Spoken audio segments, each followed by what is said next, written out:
Welcome back, Shinboners. On today's pod, we will be discussing yesterday's 9-point loss to the Power.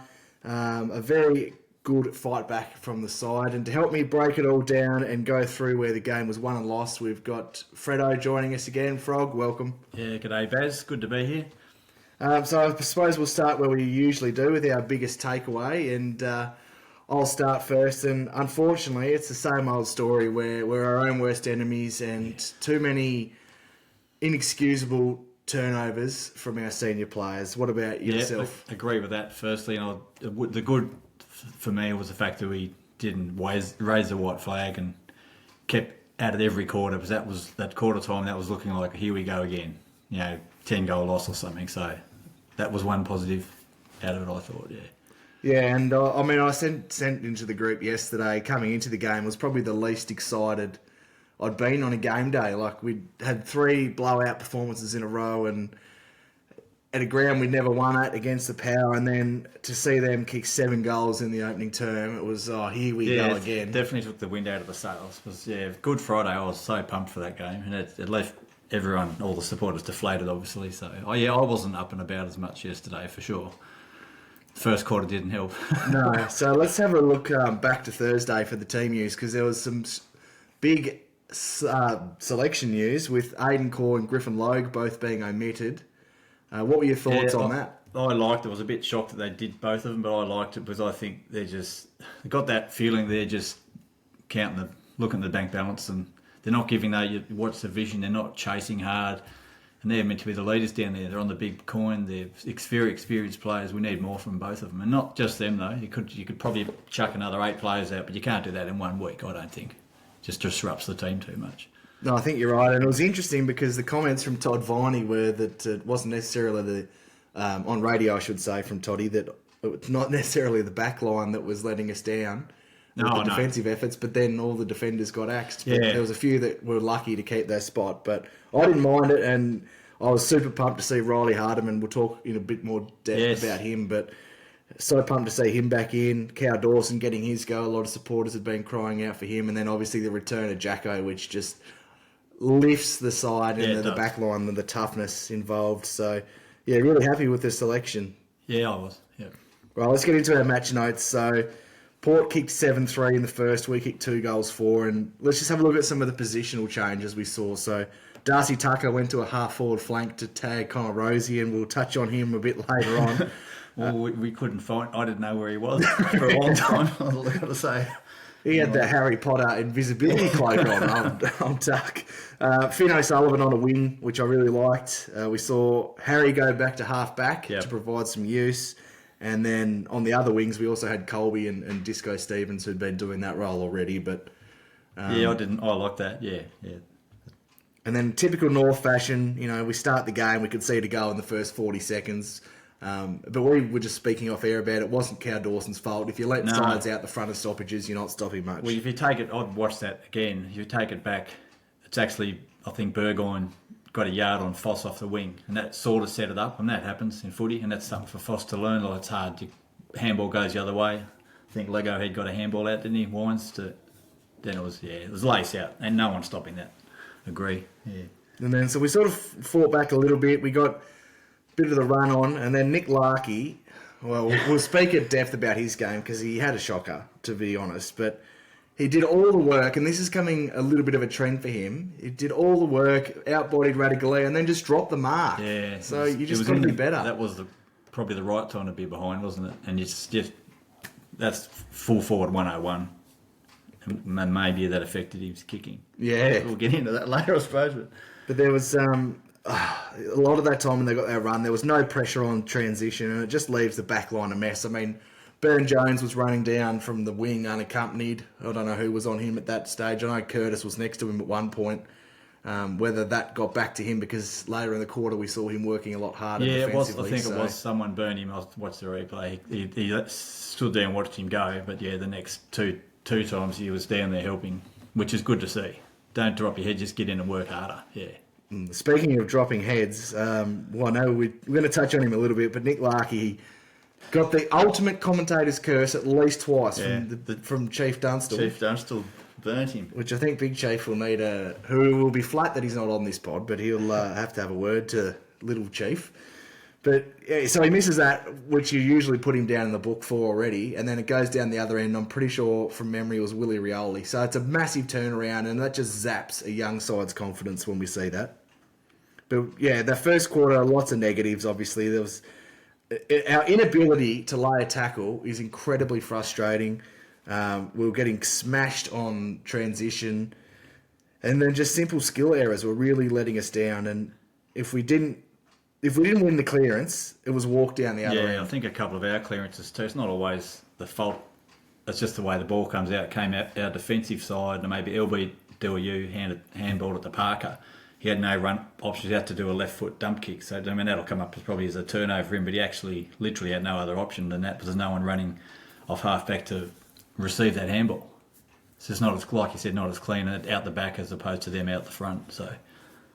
Yeah, have you got any negatives for the first quarter before we touch on a couple of positives? I did look at a couple of kickouts. I know Daniel had some shocking parts of his game, but his first two kickouts are actually quite good because I looked at him, he did a 1-2 and kicked it to Larkey on the wing. And that's for us to get it to the wing from a kick-out, I would say, is a massive tick, especially if Larkey's marked it as well. He made him lead at it and take a mark instead of running the other way.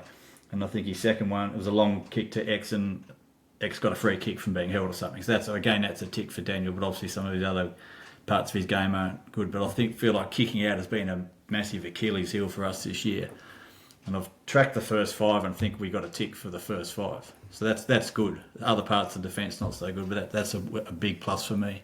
Just unlucky. I mean, obviously he had those shocking set shots for goal, particularly that one in the last quarter, which we'll get to. But I thought around the ground he was really good. Like he took a couple of contested marks and he looked lively. The parts of his game are quite good, and a couple other bits are a bit off, a bit like LDU. You could say the same. He's doing some good things, but some couple of unusual fumbles for him anyway. And just on the performers from the first quarter, I thought Luke Parker and Tristan Xerri were exceptional. Add Paul Curtis to that as well. I thought those three really were our clear best three in that first quarter, and unfortunately there wasn't a whole lot outside of those three. No, but I think Bull did nothing really, but he did that good bump and probably hurt himself. But that got PC got the tackle and then got the 50. Yeah, for our goal, which sort of got us back into it a little bit. That was earlier in the quarter, obviously.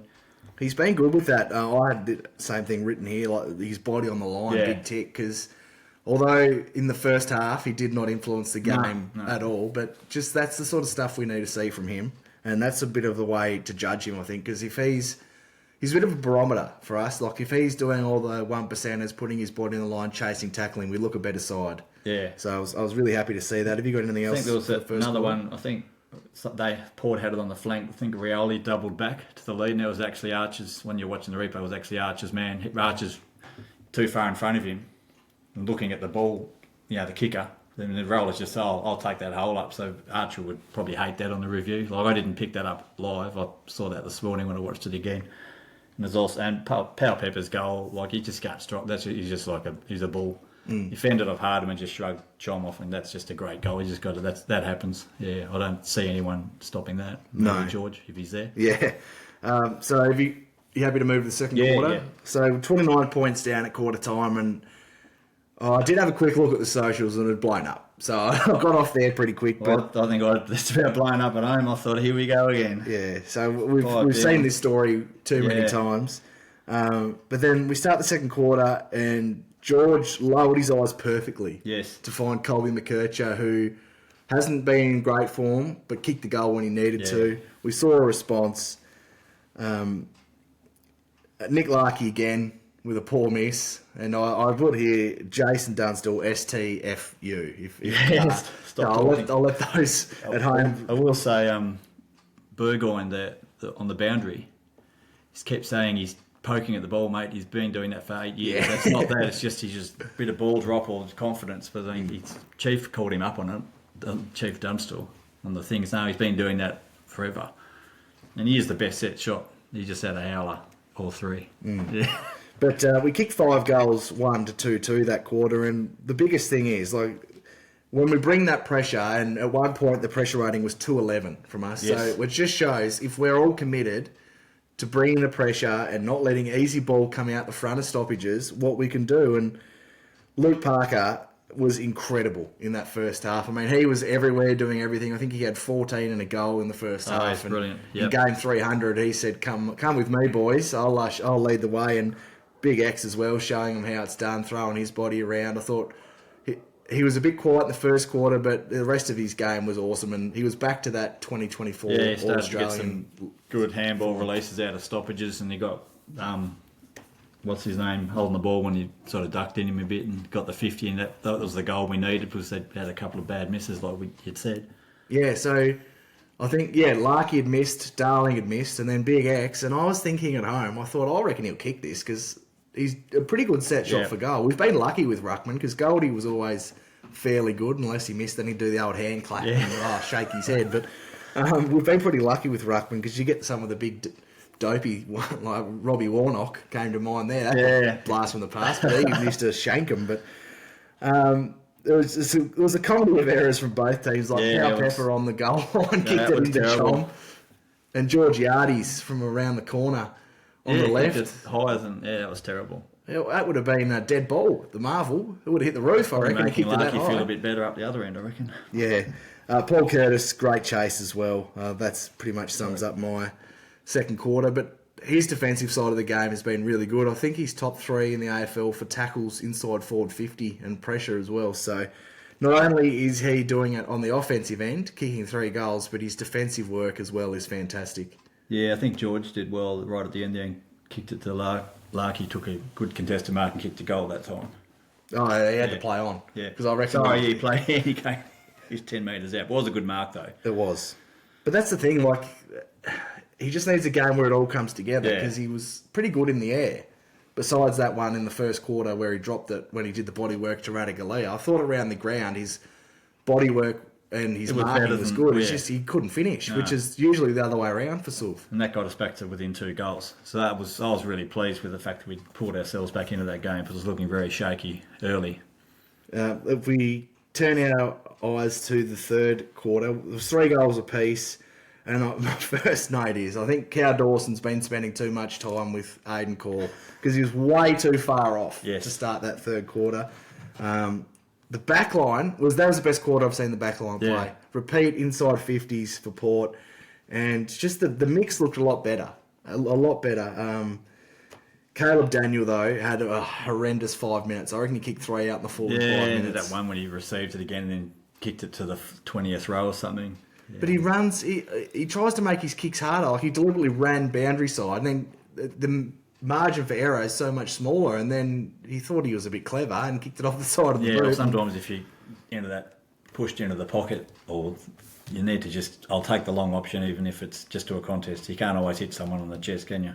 No, that's true. But I mean, he needs to do that instead of trying to do the lace it to someone a metre off the line and miss it by 20. Exactly. Sometimes you have to dump it. Cow Dawson, I liked the idea of the switch, but he just kicked it the wrong side. That was terrible. You've got to play with the margin, within the margin. So he had to kick it behind Sheasel, so that way if he missed it a little bit, it would... Yeah. But he kicked it too far in front of him, turnover goal. I think it was a goal from memory. I can't remember, but it just kills your momentum. Cow Dawson shocker, I wrote. Larky dropped an easy mark. PC had some great forward craft as well, and Harry had fantastic vision. I thought he was pretty solid, Harry, without being awesome. Yeah, he's pretty reliable though with ball in hand. Yeah, he seemed to run past for that receiver at the right time, and his kicking is if he's in trouble, he just kicks it long, but it's always pretty reasonably effective. He doesn't won't kick it to anybody, I don't think. Cam Zerha as well in that third quarter. I mean, he was on the watch list at half time. Yeah, definitely. He had no impact, but came up and missed that set shot, which hurt, and then nearly kicked one of the goals of the year out of mid-air. Oh, with the soccer goal, wasn't it? Yeah. But he ended up showing what he can do in the second half. But then we saw the big brawl just before 3/4 time with old Sookie Mama's boy having a little wham, and then. I loved it when Big X put his noggin on his noggin and said, "You're not going to try and intimidate me." A few choice words, I think, and little Mama's boy didn't like it. He didn't. Where's Kenny? Yeah, and Jai was in there as well, and Yeah, that was really good. He'll have to just stay as coach for emotional support. Yeah. For him, I think. And Paul Curtis in there too, and he would have been given a few words. And I reckon Cam was flat that he couldn't get in. Yeah. I didn't see him in there, but he would have loved it. I think during that quarter we were 3 goals down, and we did come back and kick the last 3. I think, and then we gave one the LMAX 50. Oh, because now we kicked 3 in a row, and back-to-back quarters we were on the edge of being out of the game again and going bang, bang, bang. I think it was Bull got one of those.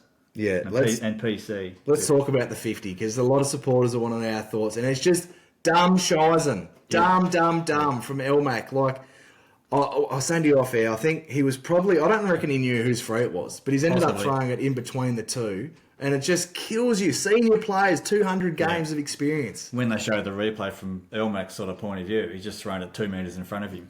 And it's clear then, there's a guy standing back off the mark. I don't know who it was now. But it's clear to me that it had to go to him. And they are umpires. It's just, you're throwing a little torp spin thing to him. Just handball it to him. Yeah, or you're better off kick. They give you a little bit more leniency if you kick it. Do you reckon he'd hit it, the target? Nah. But then they'd go, it's Elmac. It's all good.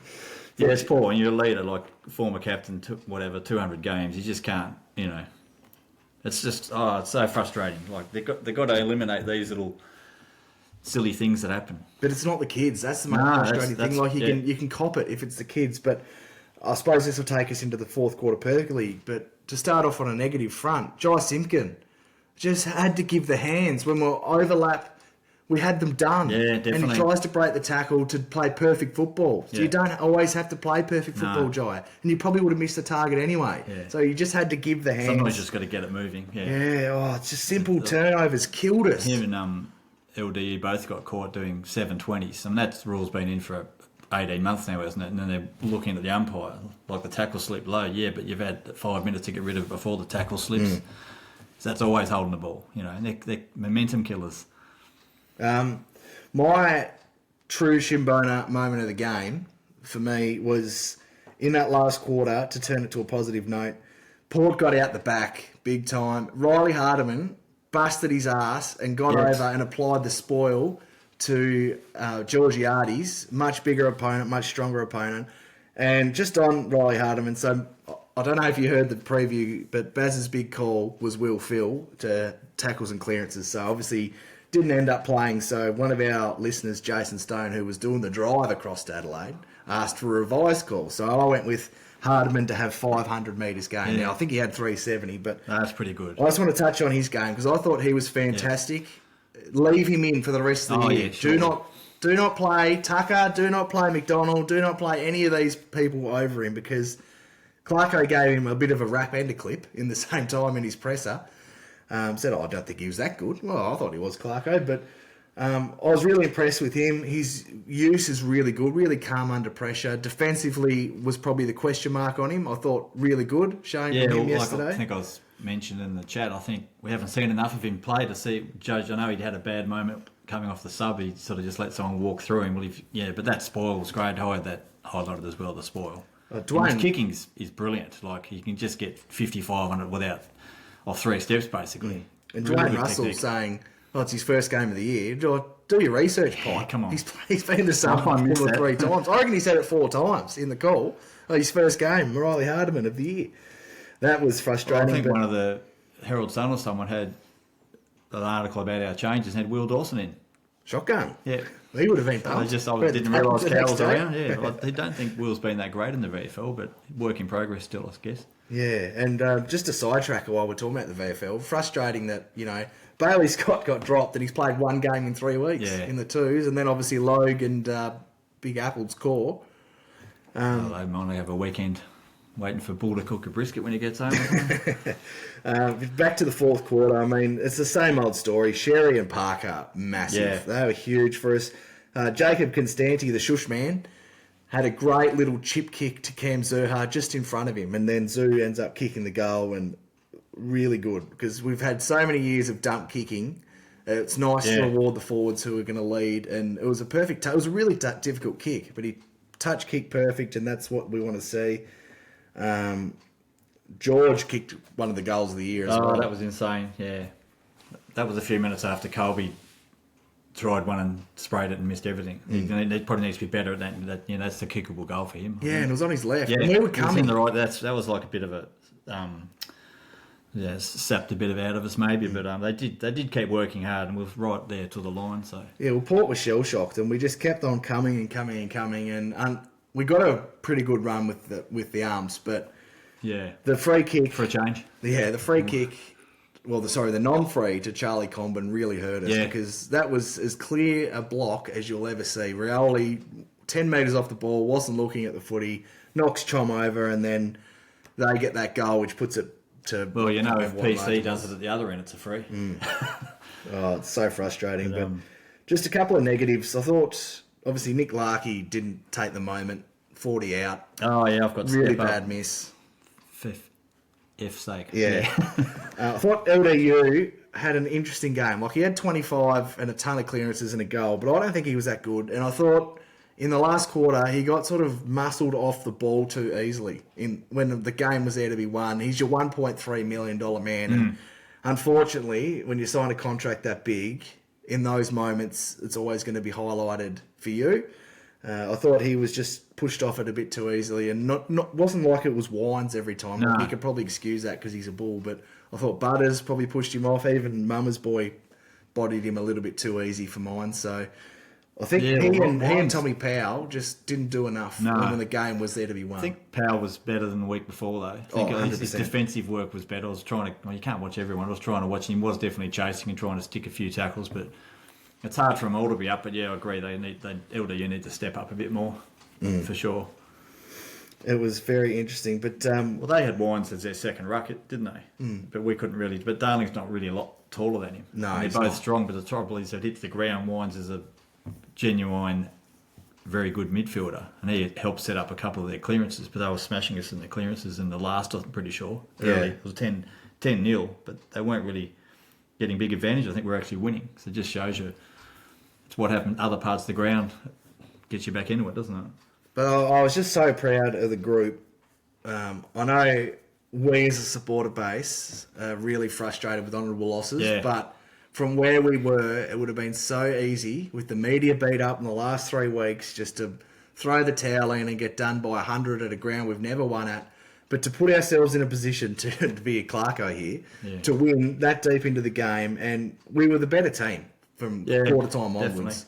And we really shot ourselves in the foot with poor execution, but the contest work was really good. Yeah, and the next step is to make sure we give that effort next week, and then B, actually win the game, isn't it? Like Dunstall might have said that a couple of times, and it's sort of annoying, but he's saying, no, you've got to start winning these games. He's right, but from where we were last week, it's a lot better, but we just got to go.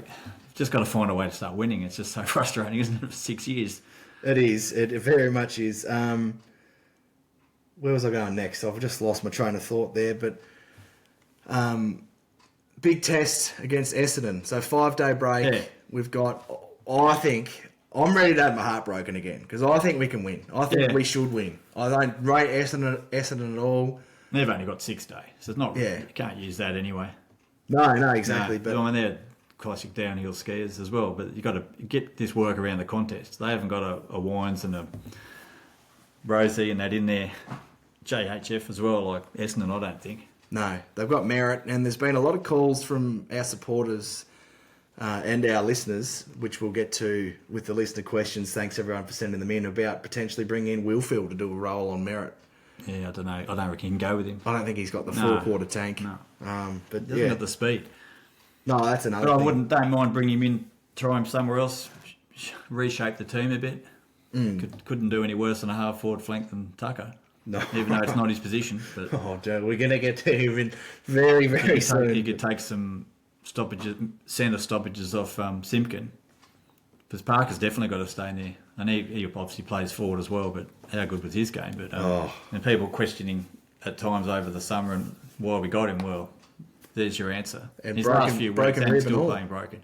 And you notice he actually knows when to stay out of a contest, not get sucked in. He'll sit out where Darling, I think, in a forward line, he'll get it.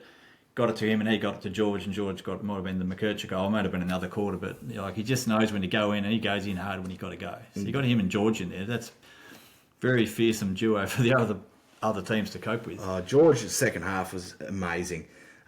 You've reminded me where I was going to go before I lost my train of thought. So Darling didn't have a huge stat night, but I thought he was pretty good at nullifying Alira. Like Alira is a Oh yeah, you've got to keep him away from Larky, don't you? If they're going to put Radagalier on him. But I thought Darling, he's just got that footy smarts that he can take Alira to a dangerous spot that he can't leave him. Yeah. So I thought, although not a huge stat night I for don't think he's going to JD, have big stat games. He's had a couple of shocking games, but he's got some mates there. But yeah, you can't take him out from after that game. no, I agree. Even I think when he got it and he tried to break a tackle and went to left, then he just gave the handball out to Parker and he kicked a goal. I think Right, let's get to the votes for the Ryan Bastanak Player of the Year award, the most prestigious award in footy. Certainly is. Who have you got? I'll let you have the new ball this week. I've got 5 for Luke Parker. I'll just go through the players. 4 for PC. 3 for George. Probably, obviously not playing a lot of game time, but I just feel like he impacts. I don't know, probably got a bit of a crush on him, but I was saying he just changes the game, even just with his presence and bumping people. He just smashes everyone. 2 votes, and Sheasel, and other than Parker, I found it hard to 4-3-2. You could juggle them any way you want, but I thought that's pretty good. That's pretty good. Sheasel 30 posies, but he did his well, and he does a lot of things like blocks, smothers handballs, and things like his awareness of where the ball's going is great, and that's probably why it's good to see him back on the halfback. And he's still running through and kicking some good inside 50s. So I thought defensively he was really good. Yeah. My vote's definitely an upgrade on Fisher or Daniel or whichever who is going to be down there. Yeah. Exactly. My votes, I've given 5 to Luke Parker. I mean, we both had him as best on. He had the 27 disposals, kicked a goal. In game 300, he was awesome. Really, really tough around the footy. Massive game from him. The 4 votes I gave to Tristan Xerri. I thought he was enormous. He had 23 disposals, kicked a goal to go along with 7 clearances, 39 headouts, flogged sweet. After a quiet first quarter, his next 3 were enormous. The 3 votes I gave to Paul Curtis. I mean, our best forward this year. The Sid Barker would be tight at the moment between him and probably Luke Parker, I reckon. So he had 3 goals, 5 tackles, 16 disposals. And his field kicking, other than the one that he kicked the turf, which somehow we didn't get burnt by. We got out of that one somewhere. But other than that, his field kicking is fantastic. Keeps it low when he has to, and that. And he's working down to the back pocket a few times. So he's learning that off, I think, Toby Green and a few others he's been watching, and that you've got to work hard, and it's flogging his opponent basically. Yeah. And he's so dangerous. And he's not getting any like Joe the Goose goals, standing in the goal square. They're all earned, aren't they? The 2 votes I gave to George Wardlaw, 20 disposals, 6 tackles and a goal. Late 60s game time. That's fantastic. He's a real barometer for us, and that finish, I don't reckon he meant it, but how good. Well, he probably did, but I wouldn't have backed definitely him. curling it that way. That's a hard one to kick when you're curling it that way in front, but yeah. And similar to you, I gave the 1 vote to Harry for reasons we mentioned. He had the 30, and I thought defensively really impressed with his game.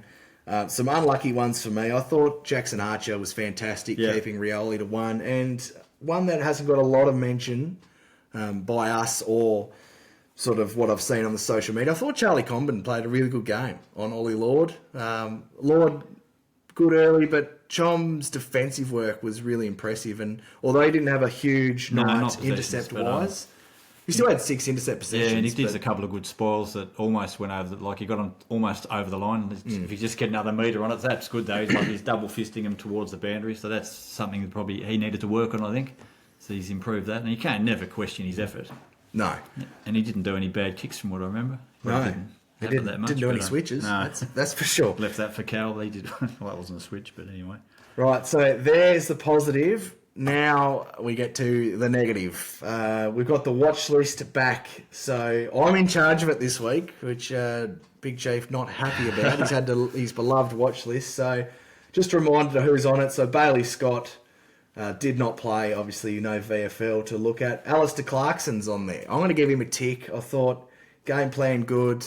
Looked like from the outside in, just watching the coverage, that he gave a bit of a spray at quarter time. Players responded. His post-match, he didn't tell me how good Port were for 10 minutes, so big tick to him. Griffin Logue on the watch list, he didn't play but got dropped. So obviously the watch list is carrying through the team selection, which is good. Caleb Daniel, now I'm going to go strong. I think he's a cross. I thought he was terrible yesterday, and it's nearly at the point where if Fisher's fit, I'd nearly play Fisher over him. Probably would, yeah. Because the defence is similar. And he's a better user. Well, he's more metres gained, and Daniel's just not getting it done. That trade is looking horrendous retrospectively. Parker one's looking like gold. Yeah. Things. I mean, technically they were separate trades, but as a bundle, you say we gave away second rounder, third rounder, we've got 3 players back. And a fourth rounder. And a fourth, for Darling, but we probably wouldn't use that anyway. Junk anyway. Colby McKercher. Now I'm going to need your help here. Well, what did you think of his game yesterday? He was pretty poor early.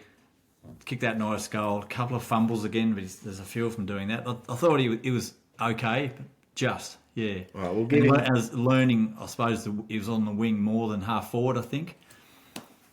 We'll give him a dash. I want to see someone that's going to take his spot before I'd say drop him, put it that way. A lot of people want him out, I suppose. Yeah, but the reason he's keeping his spot, I think it's important to communicate this to listeners and supporters, is we don't have anyone on our list that has the dash and the running ability to run and carry like he does, and that's why he's keeping his spot. No, I think even early on in the first quarter, I won't go back to that, but I think Stevens was running through half forward. He had Colby 15 metres away, who was a better kick, and then Stevens didn't give it to him and just bombed it to Larky on a 1-on-3 from memory, went out of bounds. Well, that's when Colby should be used. Right, so we've got 2 additions this week. Darcy Tucker, I mean, how could you not? I was not happy that he wasn't on to begin with. Chief had been defending him a little bit. Yeah, I said to you in the chat, I said, where's Tucker playing? Well, if I couldn't see him anywhere, then you figured out he was tagging Rosie. And so he had 17, hadn't he? Yeah. At that stage. He got subbed off at three-quarter time with 0 disposals. Rosie had 17 at three-quarter time. And a goal, yeah. That's what he's there for, to stop him running up and kicking a goal outside 50. That's what happened in the first or second, wasn't it? This is strong, but I don't think he should ever play for North again. I don't think he should be in the team to begin with. Unless we have injuries, there's no way he should be getting games over players in the 2s. No. And Zane Dersma, never make him the sub again, because I thought he was awesome when he came on. I haven't mentioned him yet, but... He took a couple of nice marks when you're thinking we made it look quite easy, but we struggle with those just sort of in a mini pack marks. He just comes down with it, how easy. Like some of his other parts of his game needs some work, but it'd be good to see him get a full game, maybe in that half forward spot as well. Tell me to push up though. I'd like to see if Tucker. Well, Tucker's not goes out of defence, obviously, because they've put him in the forward as a tagger. Didn't work, but I mean, worth rolling the dice at. So I'd send him out, put Zane in for the full game, and the sub you could choose from a lot of them, like even Miller Bergman. Give him a go for as the sub. Will Phillips. Will Phil, yeah. It gets him in, they play him as a sub, come on and help in the last quarter or so. You can go with Merritt for the last quarter and a half if you wanted to. And then the second edition, this really hurts me because I love this guy, but he's killing us late in games, is Jai Simpkin. He's going to go on the watch list. His ball use is really hurting us. I mean, you can never question his effort's there, but it's during the game too. He's doing questionable decisions. It really hurt us yesterday, and he's just really struggling to impact. I think he's trying to do too much. Yeah, sometimes you just got to move the ball on. Like, you don't like it when they kick it to nobody. There is a time when you just have to get rid of it and not try and take tackles on when you're not really a big dude. I think the weight of our performances it's always heavy on him. Hurts everyone, but the captain cops it. You know, we've seen Zeeble go through that, and Elmac as well when he was joint. So, yeah, they are the 2 additions to the watch list this week. Let's get a more positive outlook going. So, episode 108 today. So, we'll go through our favourite player to wear the number 8. But before that, you've got an extra addition to the watch list, I believe. Well, the big chief. He's picked Bruce Abernathy, number 5. What Guernsey did he wear, do you think? Number 12. Oh, chief. He did wear number 5 with Collingwood and the Crows, I think. That's not good enough. Chief must be going for the Pies. That's an arse up. Yeah, he would not be happy. I actually didn't realise that until looking up tables and hang on. But if he's not in the number 5 list, what's going on? Maybe he meant to pick Richard Dennis. No. Jokes. He was shocking. Another bad trade. All right, I'll let you go first. You go. Okay. Yeah. I've got Daniel Wells. He was the only real option from the footy I've seen, but he was awesome. Like a smooth mover, great user. Always seemed to find the ball at the right half forward and kick that inboard kick that no one can really do. He was really good. I remember his elimination final against Essendon. We were, not we, but Dad and I were at the game, and he was awesome. And he helped turn the tide in what was the best game I've been to in my life. Yeah, So, former Sid Barker medalist, obviously ended up going to Collingwood, but had a lot of injuries. But I loved watching Wellesley, and he'll always be shown on the highlights for his Jackie Chan mid-air goal.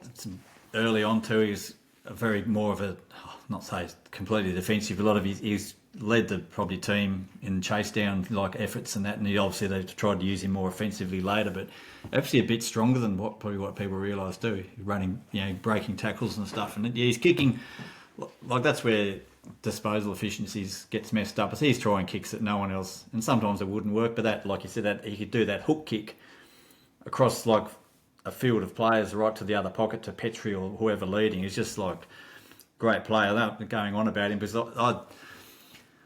I had the choice of, I was really torn with this. I had Phil Cracker, who was my favourite player, and Daniel Wells, but I've actually gone with Wells as well because I think played like 100 more games and obviously saw a lot, probably nearly all of them on telly.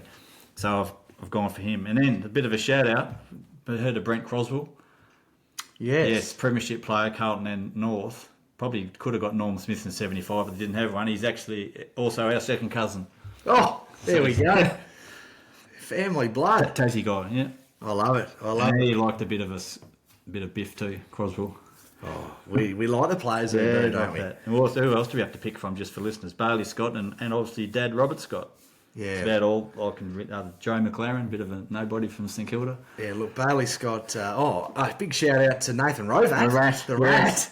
But yeah, Scotty was probably my second choice, but Wellesley clearly ahead for me. Yeah, well, I just had a bee's dick between him and Phil Cracker, but he was obviously great to watch and my favourite player of that era, but Wells was my favourite of the later era, so. Yeah. Right, let's get into the listener questions, and as usual, lots and lots to get through. Thanks everyone for sending them in. It's my favourite part of podcasting is interacting with you guys, so let's kick it off on Facebook with Jack Crow, who says, Xerri was brilliant today, but clearly carrying an eagle and functioning at 80%. Is it worth giving him a week off to get him fully fit? Or is he too valuable and needs to tough it out till the bye? Personally, I think he's essential and we can't afford to rest him. I agree with his own answer. Look at him yesterday. Like hit out's probably about the same, but Xerri around the ground was better because I think the hit outs were 38 each or something. Like the hit outs probably isn't Xerri's strength anyway. Really, it's more just that all the bustling and getting good clearances if it's a neat handball on that. So he definitely stays unless it's going to make him worse. But I don't think it is. I think he's actually slowly improving. Oh, I think so too. Yeah. I think he's going to ruck against weeks. Goldie. Yeah, well, he's not going to miss that game, is he? He wants to crash and bash against the former master. Yes. But, it's a good question, though. And I think he's just going to have to tough it out to the bye. But it looks like he's playing a bit freer the last fortnight. Between him and Parker, who's going to tell him they're not playing? Yeah. Good luck. They just give you the evil stare and know he'll play. And look, if Big X doesn't train through the week, it's probably good for the rest of the team. Didn't Noe do that for a whole year? Simpson said the other day. Just on Simo. Franklin as well? Yeah, just on Simo. His stuff on 360. Magnificent. Magnificent. Leo Italiano on Facebook. Why are we persisting with Daniel? Can't tackle, stat pads, turns the footy over. Let Kirch play there like last season. The sooner Goda is fit, the better. And then he also puts here, thought Call was a much better matchup for Georgiades. I thought Callum Dawson did a great job. As for Daniel, I'm 100% with you, Leo. I think he's very much on the edge of being dropped, and I know it's his 200th next week, and I don't think that should get in the way of putting him out if Fisher's right to go. And who thought would say that at the start of the year? Is it hamstring? Yeah. He's got a history with it. I don't think they'd bring him straight back because he'd be out before quarter time, possibly, but long term maybe. What are your Fisher, thoughts? I don't mind putting McKercher back there as long as Daniel's not there. Yeah. Or Fisher. Like, rotate again if you want and put Colby there, but we'd probably like to see him developed into that winger, though, where he can damage more. If it's him on one and Finn on the other one, and Stevens the third, or whichever way, if Stevens holds his place. One question always turns into another question. Yeah. But anyway. No, I don't mind it, as long as the other two aren't there. But I agree with him, like, he can't stick a tackle. He's too small to impact an aerial. Well, he does try to do it, and he's not really quick either. But see, like I said, some of his kick-outs are actually okay, but some of his other kicks were horrible. Yeah. But I don't know that he can play anywhere else. No, I don't think so The either. Bulldogs tried that. Like, obviously, it'd be a nice kick inside 50, but he's probably not going to get enough of the pill up there. Yeah. Or apply defensive pressure.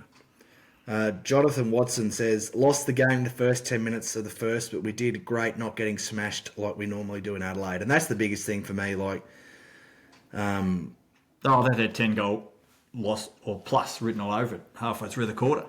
Definitely. Glenn Lavender, what point do we insist on Chief staying overseas so the boys play better? I like that. You're not coming back, Big Chief. Yeah. That's a good call. That's a good one, You probably Glenn. won't mind. No. Dude, keep touring New Zealand. Greg Selby's got the next question, and I've seen about 8 of these, so we'll just loop them all into one. How long until Wardlaw is captain? Now, I don't know. I put the pressure on the 20-year-old? They're saying that for Sheasel for 2 years. And then, leadership group's fine. But I mean, imagine if he was captain now, they'd be saying, he's only getting 30 and not impacting. Why'd they give him the captaincy? Yeah, and Wardlaw. Let's get him through 23 games. And then, just leave it as it is. As much as Simpkins had some issues, you don't have to be the best player to be the captain.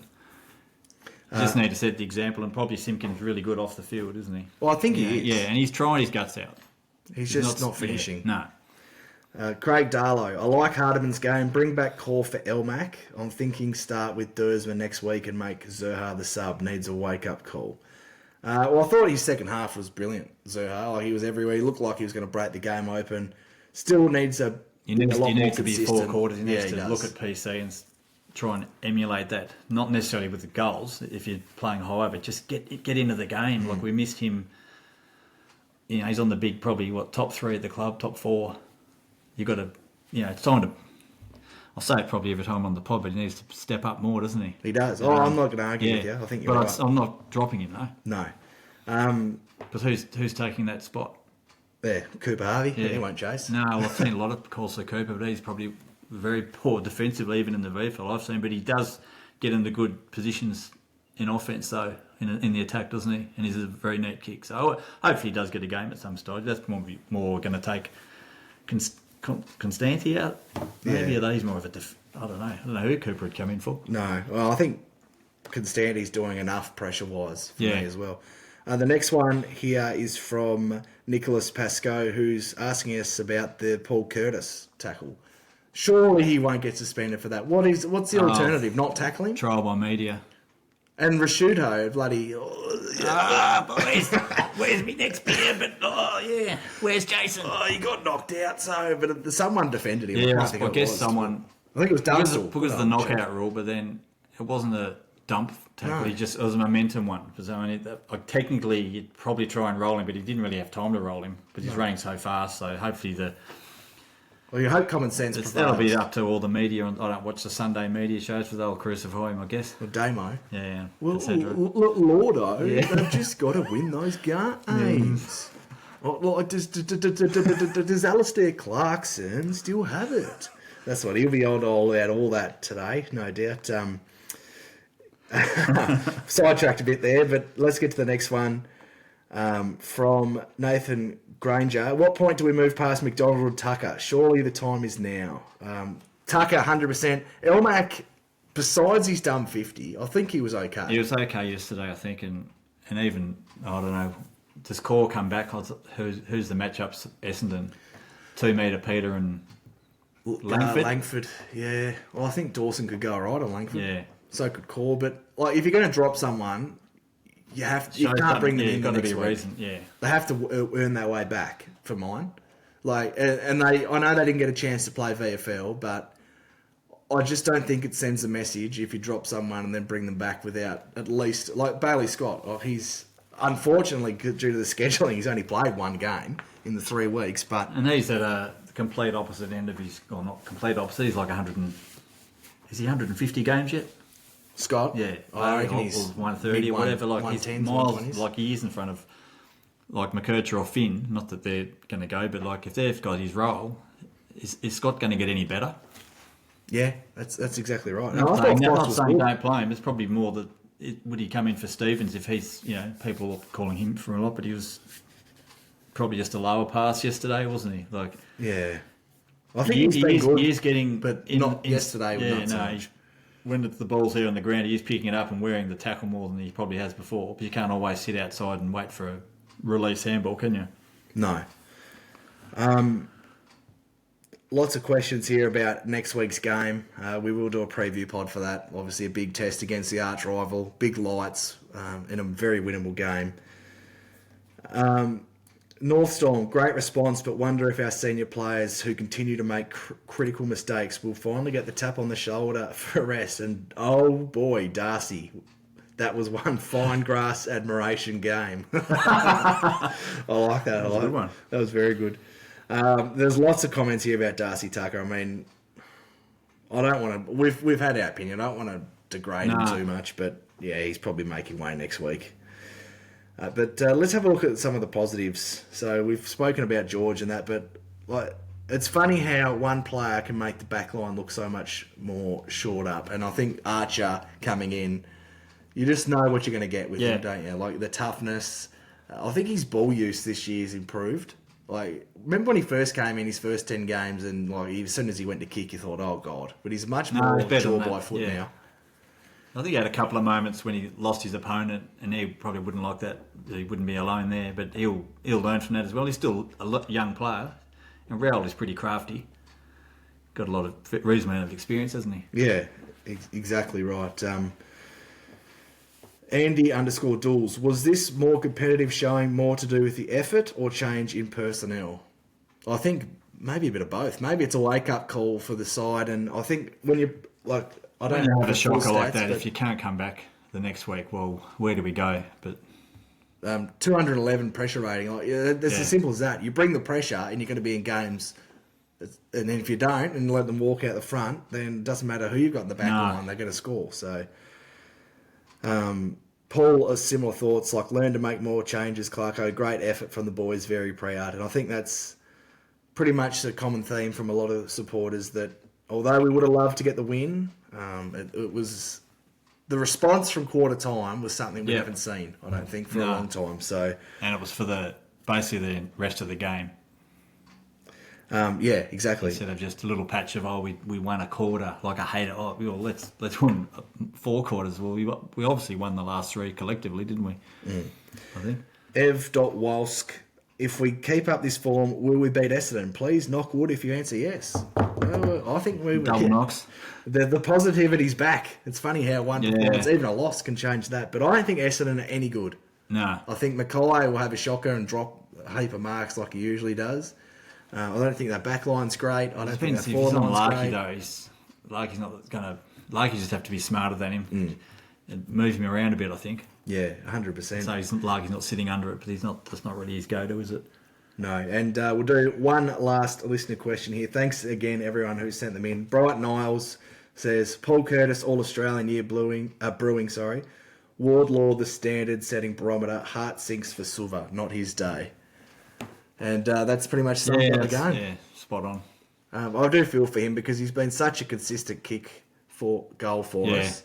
And unfortunately, like Brighton message, it just wasn't his day. No. So. Well, PC will have the North tax in full effect, and if he has a couple of quiet games, like where he doesn't score goals, but he's not getting easy ones, he'll drop out of the contention. Oh, especially he's not going to get the bags of 5, well, he would like to, but when we're not, until yesterday, we've only kicked some decent score twice, haven't we? We've kicked 2+ every game. Yeah, 2 2s and 4 3s, isn't he, or something like that, or whatever. Yeah, it's very consistent, and he's getting up the ground. And he's still tackling, so. And he's getting a lot of, he's getting high teens each week, and that's what we want to see more from Cam. Yeah. As well.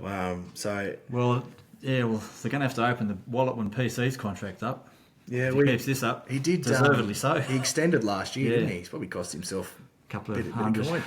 But yes, we'll be back to preview the Bombers game, obviously. But really brave effort from the Kangas yesterday, and a response. It's as good a response we could have seen without getting the win. And unfortunately, we didn't because we gave ourselves plenty of opportunity. But I suppose the response was there, and we want to be past honourable losses, but from where we were at quarter time, a really good effort.